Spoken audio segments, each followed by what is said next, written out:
Hello everyone, welcome to our channel where we learn science in the simplest way। तो इस video में हम light chapter के second part को cover करेंगे जिसमें हम मल्टीपल रिफ्लेक्शन एंड ह्यूमन आई के कॉन्सेप्ट को स्टडी करेंगे। ठीक है, तो सबसे पहले देखो, reflected light can be reflected again.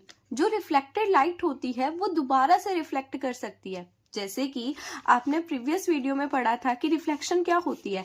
जब भी एक लाइट जो होती है वो पॉलिश सरफेस पे गिरती है तो वो बाउंस बैक होके उसी मीडियम में चली जाती है ना। जब भी लाइट जो होती है एक पॉलिश सरफेस पे गिरती है तो वो बाउंस बैक होके उसी मीडियम में वापस चली जाती है। लेकिन अगर ऐसा हो कि हमने यहाँ पे भी एक मिरर लगा दिया, ठीक है, यहाँ पे एक पॉलिश सरफेस था ही, मतलब एक मिरर यहाँ पे ऑलरेडी था जिसके ऊपर लाइट गिरी और लाइट रिफ्लेक्ट हुई। लेकिन अगर हमने मान लो यहाँ पे भी एक मिरर लगा दिया तो यहाँ से भी लाइट क्या करेगी, रिफ्लेक्ट कर जाएगी। ठीक है, यहाँ पे मिरर लगा दिया तो यहाँ से लाइट यहाँ रिफ्लेक्ट कर जाएगी। इसका मतलब कि जो रिफ्लेक्टेड रे है वो भी रिफ्लेक्ट करती है। ठीक है, रिफ्लेक्टेड रे है वो भी रिफ्लेक्ट करती है। इसको हम समझते हैं पेरिस्कोप की हेल्प से। ठीक है, पेरिस्कोप क्या होता है? पेरिस्कोप हमारा एक इंस्ट्रूमेंट होता है, एक सिलेंडर जैसे इंस्ट्रूमेंट होता है जिसमें हम क्या करते हैं, एक मिरर यहाँ पे रखते हैं, ठीक है, और दूसरा मिरर यहाँ पे रखते हैं। ये जो दोनों मिरर हैं ये प्लेन मिरर्स हैं। ठीक है, क्या होगा, जैसे ही इस ऑब्जेक्ट की जो लाइट है वो इस मिरर पे पड़ेगी, ठीक है, जैसे ही इस ऑब्जेक्ट की जो लाइट होगी वो इस मिरर पे पड़ेगी तो यहाँ से जो लाइट होगी ना वो रिफ्लेक्ट होके यहाँ इस वाले मिरर पे गिरेगी। ठीक है, इस ऑब्जेक्ट से लाइट गिरी और यहाँ से लाइट रिफ्लेक्ट हो गई। ठीक है, अब यहाँ पे भी एक मिरर पड़ा हुआ था, अब लाइट ऐसे जाने के बजाय यहाँ से भी क्या हो जाएगी, रिफ्लेक्ट हो जाएगी। क्यों? क्योंकि यहाँ पे भी एक पॉलिश सरफेस है। ठीक है, इसी वजह से यहाँ पे से भी क्या हुई, लाइट रिफ्लेक्ट हुई और वो लाइट रिफ्लेक्ट होके हमारी आईज तक पहुंची। ठीक है, इसका मतलब जो लाइट है वो मल्टीपल इमेजेस को बना रहा है। ठीक है, अगर देखो रिफ्लेक्शन मल्टीपल आ रही है तो इसका मतलब इमेजेस भी तो मल्टीपल बनेंगी, है ना। मल्टीपल रिफ्लेक्शन फॉर्म दी मल्टीपल इमेजेस। ठीक है, कि अगर रिफ्लेक्शंस मल्टीपल होती हैं तो वो मल्टीपल इमेजेस को फॉर्म करता है। जैसे कि ना इसका एक एग्जांपल और है, जैसे आप सैलून में जाते हो, हेयर कट करवाने जाते हो, ठीक है, तो सैलून में क्या होता है, आपको पीछे से एक मिरर होल्ड करके रखते हैं आपको दिखाने के लिए कि आपका हेयर कट जो है वो सही हुआ है कि नहीं हुआ, है ना। तो आप पहले क्या करते हो, आप अपने आप को फ्रंट से देखते हो शीशे में, है ना। फ्रंट से आप जब अपने आप को मिरर्स में देखते हो तो वहां की जो लाइट है, जैसे मान लो ये आप हो, ठीक है, और ये मिरर है, ठीक है, आप यहाँ से फ्रंट में अपने आप को देखते हो तो ये वाली जो लाइट है, ठीक है, जो आपकी आई से लाइट निकल रही है वो रिफ्लेक्ट होके आप तक पहुंच रही है। ठीक है, तो आप अपने आप को देख पा रहे हो। ठीक है, जैसे ही एक जना आपके पीछे से मिरर को होल्ड करता है कि आपका जो हेयर कट है वो सही हुआ है कि नहीं हुआ वो दिखाने के लिए, तो फिर देखो क्या होगा, आपके जो हेड की बैक साइड है, आपके जो हेड की बैक साइड है उसकी जो लाइट होगी वो इस वाले मिरर पे रिफ्लेक्ट करेगी और वो जाएगी इस वाले मिरर पे। ठीक है, फिर रिफ्लेक्ट होके आपकी आईज तक पहुंचेगी। समझ में आया कि यहाँ पे क्या हो रहा है, मल्टीपल इमेजेस की फॉर्मेशन हो रही है। क्यों? क्योंकि यहाँ पे मल्टीपल रिफ्लेक्शंस हो रही हैं। ठीक है, मल्टीपल इमेजेस फॉर्म हो रही है क्योंकि वहां पे मल्टीपल रिफ्लेक्शंस हो रही हैं।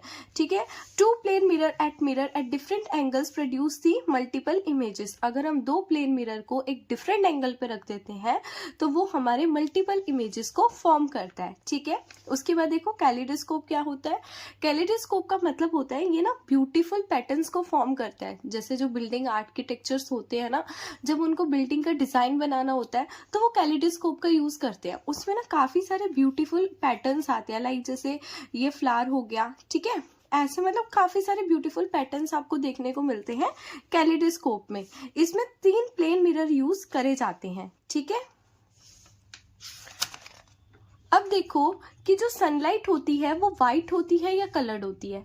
ठीक है, मतलब जो सनलाइट आती है आपके पास वो सनलाइट व्हाइट कलर की होती है या वो कलर्ड होती है या उसका कोई और कलर होता है। ठीक है, तो देखो जब सनलाइट होती है ना वो 7 कलर का कॉम्बिनेशन होती है। ये कैसे पता चलता है, आप क्या करो, एक प्रिज्म लो, ठीक है, आप एक प्रिज्म लो। प्रिज्म क्या होता है, प्रिज्म ना एक ट्रांसपेरेंट सा ट्रायंगुलर शेप का होता है। ठीक है, ये ऐसी शेप का प्रिज्म होता है, ये एकदम ट्रांसपेरेंट होता है। ठीक है, अब आप क्या करवाओ, इससे लाइट पास करवाओ, सनलाइट को इससे पास कराओ। जैसे ही आप प्रिज्म में से सनलाइट को पास करवाओगे, ये मीडियम है फर्स्ट और प्रिज्म के अंदर का जो मीडियम है सेकंड मीडियम है। ठीक है, ये हमारा फर्स्ट मीडियम है और ये सेकंड मीडियम है, मतलब लाइट जो है वो फर्स्ट मीडियम से सेकंड मीडियम में ट्रेवल करेगी। ठीक है, जैसे ही हमने लाइट को ट्रेवल कराया इस प्रिज्म के अंदर से, ठीक है, इसका मतलब लाइट जो है वो फर्स्ट मीडियम से सेकंड मीडियम में गई। ठीक है, फर्स्ट मीडियम से सेकंड मीडियम में जब लाइट गई तो लाइट जो होगी वो सीधी जाने की बजाय, मतलब लाइट की ऐसे सीधी जाने की बजाय लाइट क्या हो जाएगी, बेंड हो जाएगी। ठीक है, लाइट बेंड हो जाएगी और वो स्प्लिट हो जाएगी 7 कलर में, जिसको हम बोलते हैं विवग्योर। ठीक है, क्या हुआ, जैसे ही हमने प्रिज्म में से लाइट को पास करवाया तो जो लाइट होगी वो प्रिज्म में जाके बेंड हो जाएगी और बेंड होके वो 7 कलर्स में टूट जाएगी, जो है विवग्योर। वी से है वॉयलेट, आई से है इंडिगो, बी से है ब्लू, जी से है ग्रीन, वाई से येलो, ओ से ऑरेंज एंड आर से रेड। ठीक है, अब ये ना क्वेश्चन आपके एग्जाम में भी पूछा जाता है कि जो लाइट होती है, सनलाइट होती है, वो किन कलर्स का कॉम्बिनेशन होती है, तो आप इसको विवग्योर से लर्न कर सकते हो। ठीक है, जैसे वी से वॉयलेट हो गया, आई से इंडिगो, और ये आपको लर्न करना है, एक सीक्वेंस में लर्न करना है। ठीक है, ये जो आप विवग्योर को लर्न करोगे ये एक सीक्वेंस में लर्न करोगे। ठीक है, और देखो ये जो लाइट जब फर्स्ट मीडियम से सेकंड मीडियम में जा रही है, इसका मतलब जब लाइट जो है वो एयर से प्रिज्म के मीडियम में जा रही है तो लाइट बेंड हो रही है। तो इस बेंडिंग वाले फिनोमिना को हम रिफ्रैक्शन बोलते हैं। क्या बोलते हैं? रिफ्रैक्शन बोलते हैं, जो कि आप 10th क्लास में जाके स्टडी करोगे। ठीक है, इस बेंडिंग वाले फिनोमिना को हम रिफ्रैक्शन बोलते हैं। ठीक है, और ये जो 7 कलर्स में लाइट का स्प्लिट हुआ है, ठीक है, ये जो लाइट है वो यहाँ से 7 कलर्स में जो स्प्लिट हुई है ना, विवग्योर में स्प्लिट हुई है, इस प्रोसेस को डिस्पर्शन बोलते हैं। ठीक है, splitting of light into its constituent colours, light की स्प्लिटिंग होना उसके कॉन्स्टिट्यूएंट कलर्स में। ठीक है, वो कॉन्स्टिट्यूएंट कलर कौन से हैं? Violet, indigo, blue, green, yellow, orange, red. ठीक है, जैसे कि ना इसका एक एग्जाम्पल और भी है, रेनबो। आपने देखा होगा जब बारिश आती है तो उसके साथ एक रेनबो बन जाता है, जैसे धूप निकलती है। अब देखो वो क्या होता है, जैसी ना बारिश आती है तो बारिश की जो बूंदें होती है ना वो रेन ड्रॉप की तरह एक्ट करती है। ठीक है, वो किसकी तरह एक्ट करती है? सॉरी, बारिश की जो बूंदें होती है ना वो प्रिज्म की तरह एक्ट करती है। जो रेन ड्रॉप्स होती हैं वो प्रिज्म की तरह एक्ट करती है। ठीक है, जैसे हमने यहाँ पे पढ़ा प्रिज्म, तो वैसे ही जो रेन ड्रॉप होती है वो भी प्रिज्म की तरह एक्ट करती है। ठीक है, अब जैसे बारिश थोड़ी सी बंद हो जाती है तो एकदम से धूप निकलती है। ठीक है, तो जो भी रेन ड्रॉप हमारी आ रही होती है ना, तो सनलाइट जो होती है वो रेन ड्रॉप से पास करती है और फिर बेंड हो जाती है और वो 7 कलर्स में टूट जाती है, और वो जो 7 कलर्स वाला हमारा कॉन्स्टिट्यूएंट वहां से निकल के आता है, जो 7 कलर की वहां पे स्प्लिटिंग होती है, उसी को हम बोलते हैं रेनबो की फॉर्मेशन होना। ठीक है, वैसे ही हमारा रेनबो बनता है। ठीक है, तो अब स्टडी करते हैं ह्यूमन आई के कॉन्सेप्ट को। तो देखो जो ह्यूमन आई होता है ना उसमें काफी सारे पार्ट्स होते हैं जो कि अपना अलग अलग फंक्शन को परफॉर्म करते हैं। ठीक है, जैसे सबसे पहला ह्यूमन आई में पार्ट होता है कॉर्निया। यहाँ पे आप देख रहे हो ये चीज जो है आउटर कवरिंग जो है, ठीक है, ये हमारी जो आउटर कवरिंग होती है ना हमारी आई की, एकदम ट्रांसपेरेंट आउटर कवरिंग होती है, उसको हम बोलते हैं कॉर्निया। ठीक है, जब भी ना इमेज आप देखते हो, जब भी आपकी आंखों में कोई लाइट पड़ती है तो वो लाइट सबसे पहले कॉर्निया से पास करते हुए जाती है। ठीक है, वो लाइट सबसे पहले कॉर्निया से पास करते हुए जाती है। ठीक है, कॉर्निया क्या है? एक आउटर पार्ट है आई का। ठीक है, उसके बाद देखो iris. Iris is a coloured part of the eye. जो आपकी आईज का जो कलर्ड पार्ट होता है, जैसे आपकी आईज का कलर मान लो ब्लू है, ठीक है, ब्राउन है, ब्लैक है, ठीक है, तो ये कलर कौन डिसाइड करता है? ये कलर डिसाइड करता है इरिस। ठीक है, ये हमारे आई का कलर्ड पार्ट होता है। ठीक है, जैसे आप यहाँ पे भी देख सकते हो, ये जो हमारा दे रखा है ये इरिस होता है। ठीक है, जो कलर्ड पार्ट होता है आई का। ठीक है, और ये ना प्यूपिल के साइज को कंट्रोल करता है। अब देखो पहले प्यूपिल क्या होता है? प्यूपिल जो हमारा ब्लैक होल होता है ना, जैसे मान लो आपकी आईज जो है वो ब्राउन कलर की है। ठीक है, ब्राउन कलर में भी एक छोटा सा आप देखते हो आई में एक ब्लैक कलर का होल होता है। ठीक है, वो जो होल होता है, वो जो ब्लैक कलर का राउंड सा होल होता है ना, उसको प्यूपिल बोलते हैं। ठीक है, और इरिस क्या करता है? इस प्यूपिल के साइज को कंट्रोल करता है। इसका मतलब जैसे ही अगर मान लो आपके सामने बहुत ज्यादा ब्राइट लाइट आ गई, ठीक है, आपकी आंखों में बहुत ज्यादा ब्राइट लाइट पड़ी, तो आपकी आंखें कैसे छोटी छोटी हो जाती है ना? तो इसका मतलब होता है जो प्यूपिल का जो साइज होता है वो छोटा हो जाता है। ठीक है। अब प्यूपिल का साइज कैसे छोटा होगा? अगर इरिस का साइज छोटा होगा तो ऑब्वियसली बात है प्यूपिल का साइज क्या हो जाएगा? छोटा हो जाएगा। ठीक है, तो इरिस लाइट की अमाउंट को भी कंट्रोल करता है। ठीक है, इरिस लाइट की अमाउंट को भी कंट्रोल करता है। ठीक है, जैसे आपकी आंखों में ब्राइट लाइट पड़ेगी आपकी आंखें कॉन्ट्रैक्ट करेंगी। ठीक है, प्यूपिल का साइज छोटा होगा। ठीक है, और जैसे ही आप किसी डिम लाइट में देखते हो, मतलब आप किसी अंधेरे वाली जगह में किसी चीज को ऑब्जर्व करने का ट्राई करते हो, तो जो आपकी आंखें होती हैं, ठीक है, वो थोड़ी क्या हो जाती है? बड़ी बड़ी हो जाती है, डायलेटेड हो जाती है। ठीक है, वो क्यों होता है? क्योंकि जो प्यूपिल का साइज होता है वहां पे बड़ा हो जाता है। ठीक है, क्योंकि और वो कौन कंट्रोल करता है ये सब? इरिस। ठीक है, उसके बाद देखो लेंस क्या होते हैं? Convex lens is the present in the eye. हमने जैसे लेंस में पढ़ा था, जो कन्वेक्स लेंस होते हैं वो हमारी आई में प्रेजेंट होते हैं। ठीक है, लेंस दो टाइप के होते हैं, एक कनकेव एंड एक कन्वेक्स। ठीक है, तो हमारी आईज में कौन से लेंस प्रेजेंट होते हैं? कन्वेक्स लेंस प्रेजेंट होते हैं। ठीक है, उसके बाद आता है रेटिना। जैसे आप ये वाली जो कवरिंग देख रहे हो आई की, इस कवरिंग को बोलते हैं रेटिना। ये वाली जो कवरिंग आई की इसको बोलते हैं रेटिना। ये एक थिन ब्लैक कलर की लेयर होती है हमारी आई की बैक साइड पे।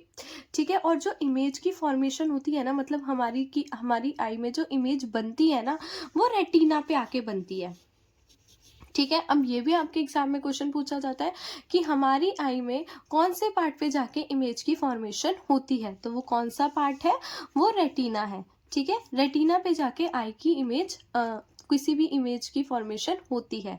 ठीक है, अब देखो रेटिना में ना कुछ सेल्स होते हैं, कुछ सेंसिटिव सेल्स होते हैं। सेंसिटिव सेल्स का मतलब जो लाइट से सेंसिटिव होते हैं। ठीक है, जो लाइट को सेंस करते हैं और उसके अकॉर्डिंग चेंज होते हैं। ठीक है, जैसे कॉर्न सेल हो गया एंड रॉड सेल हो गया। कॉर्न सेल जो होता है ये ब्राइट लाइट से सेंसिटिव होते हैं और कलर से, मतलब जैसे आप कोई ब्राइट लाइट को देखते हो, जब ज़्यादा कलर्स में देखते हो तो जो आपकी आंखें होती हैं वो क्या हो जाती है? थोड़ी कॉन्ट्रैक्टेड हो जाती है। ठीक है, तो ये जो होते हैं कॉर्न सेल्स होते हैं। ठीक है, जो ब्राइट लाइट से सेंसिटिव होते हैं। उसके बाद रॉड सेल्स क्या होते हैं? जो डिम लाइट से सेंसिटिव होते हैं, मतलब जब आप किसी अंधेरे में देखते हो तो जब आपकी आंखें जो है वो डायलेटेड हो जाती है। ठीक है, तो ये होता है। तो रॉड सेल किससे सेंसिटिव होंगे? डिम लाइट से।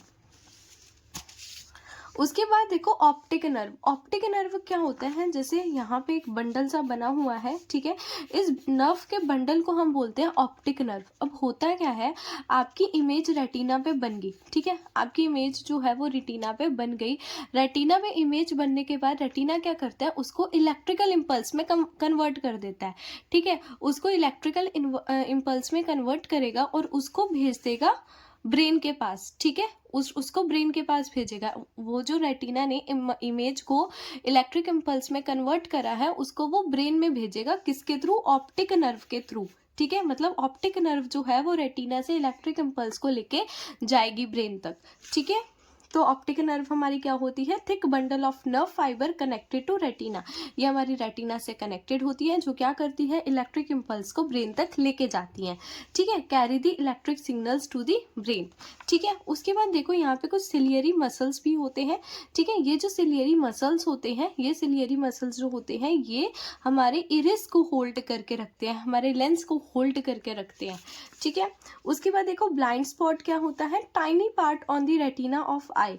ठीक है, आई के रेटिना पे ना एक छोटा सा पार्ट होता है। यहाँ पे क्या होता है? एक छोटा सा पार्ट होता है रेटिना के at the junction of optic nerve and the retina. मतलब ऑप्टिक नर्व एंड रेटिना के जंक्शन पे, ऑप्टिक नर्व एंड रेटिना के जंक्शन कौन सा है? ये वाला है। तो यहाँ पे हमारा क्या प्रेजेंट होता है? Blind spot. ठीक है, ब्लाइंड स्पॉट होता है। ठीक है, there are no sensory cells so no vision is possible in that point. ठीक है, ब्लाइंड स्पॉट में क्या होता है? यहाँ पे कोई भी सेंसिटिव सेल्स नहीं होते। सेंसिटिव सेल्स का मतलब जो डिम लाइट से सेंसिटिव हो, ब्राइट लाइट से सेंसिटिव हो, तो ऐसे कोई भी सेल यहाँ पे प्रेजेंट नहीं होते। ठीक है, अगर यहाँ पे कोई भी सेंसरी सेल नहीं होंगे तो यहाँ पे कोई भी विजन, मतलब यहाँ पे कोई भी इमेज की फॉर्मेशन नहीं होती। ठीक है, तो ये था आपका ह्यूमन आई का स्ट्रक्चर, जो कि आपकी इस चैप्टर का लास्ट टॉपिक था। इसी के साथ ये जो चैप्टर है आपका खत्म होता है।